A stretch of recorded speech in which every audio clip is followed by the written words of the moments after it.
दोस्तों, हिंदू धर्म में भगवान शिव और माता पार्वती सबसे ज़्यादा पूजे जाने वाले देवी देवताओं में आते हैं। माना जाता है माता पार्वती ने अनेक कष्ट सहते हुए जन्मों तक कठोर तपस्या करके भगवान शिव को पति के रूप में पाया था। मान्यता के अनुसार अखंड सुहाग और पति की लंबी उम्र के लिए माता पार्वती का व्रत किया जाता है और माता पार्वती के साथ भगवान शिव की पूजा की जाती है। भगवान शिव और माता पार्वती की जोड़ी अगाध प्रेम का प्रतीक और आदर्श जोड़ी मानी जाती है। लेकिन एक बार भगवान शिव माता पार्वती से इतने ज़्यादा नाराज हो गए थे कि उन्होंने माता पार्वती को ही श्राप दे दिया।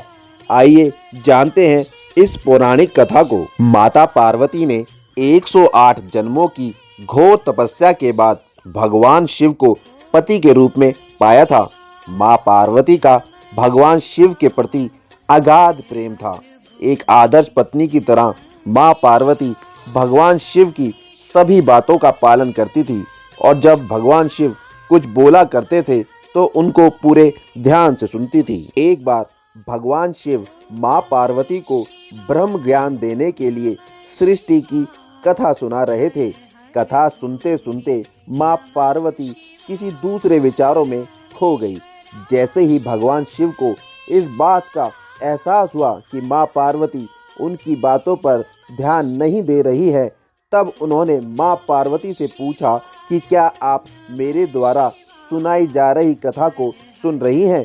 लेकिन मां पार्वती कहीं और खोई हुई थी, इसलिए उन्होंने भगवान शिव के सवाल का कोई उत्तर नहीं दिया।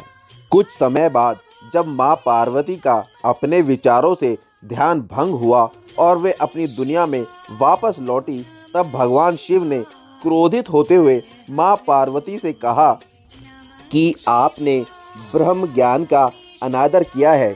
जब किसी से शिक्षा या ज्ञान लिया जाता है तब ध्यान भंग नहीं होना चाहिए और अगर ऐसा होता है तो ये दंडनीय है।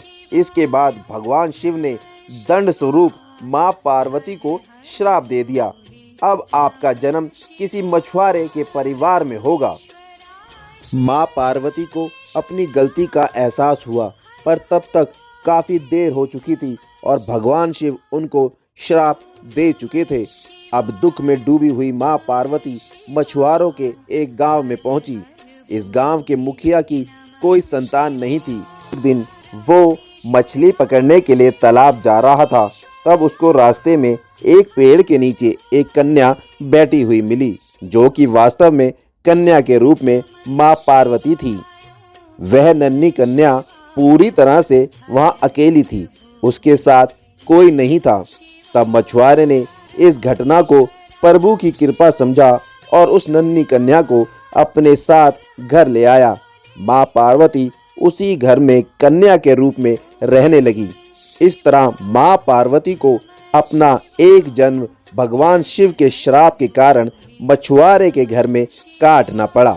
ऐसी और वीडियोस देखने के लिए कृपया चैनल को सब्सक्राइब कर लें और अगर वीडियो अच्छी लगी हो तो कमेंट्स में हर हर महादेव अवश्य लिखें। ओम नमः शिवाय।